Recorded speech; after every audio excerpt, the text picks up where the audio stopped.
Once upon a time, a little girl was playing in her room.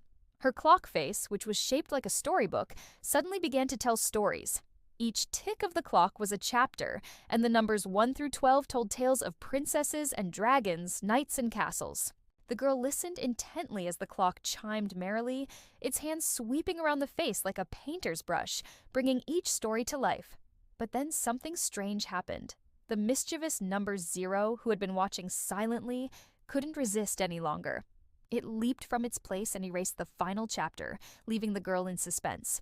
With the clock's last chime echoing in their ears, the numbers on the clock face began to panic. Without the final chapter, their stories would never end and they'd be trapped in their book forever.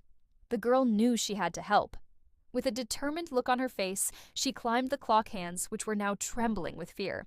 As she reached the top, she saw that each hand was a different color, representing the emotions that had been building inside the clock. Red for anger, blue for sadness, green for envy, and yellow for fear. But above it all was the number 0, wreathed in a black cloud, which swirled and writhed as the girl approached. Startled by her shadow, the number 0 tried to erase her, but the girl held up a finger, stopping it in its tracks. She then pulled out a feather pen from behind her back and began to write. The numbers watched in suspense as she wrote the final chapter of their story, each stroke of the pen banishing the dark cloud surrounding 0 until it dissipated completely. With the last word, the ending was complete. As the clock chimed again, this time it was a soft, gentle sound that echoed with newfound hope. The hands, now free from their colorful shrouds, began to move in unison, marking the passage of time with each measured sweep. And as the clock ticked away the minutes, the girl slid down the hands and landed softly on the floor.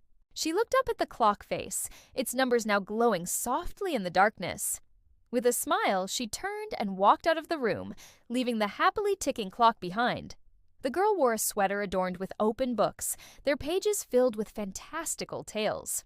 And so the clock continued to tell its stories, its cheerful chimes filling the room and reminding everyone who listened that even in the darkest of tales, there is always hope for a happy ending if you believe in the power of stories.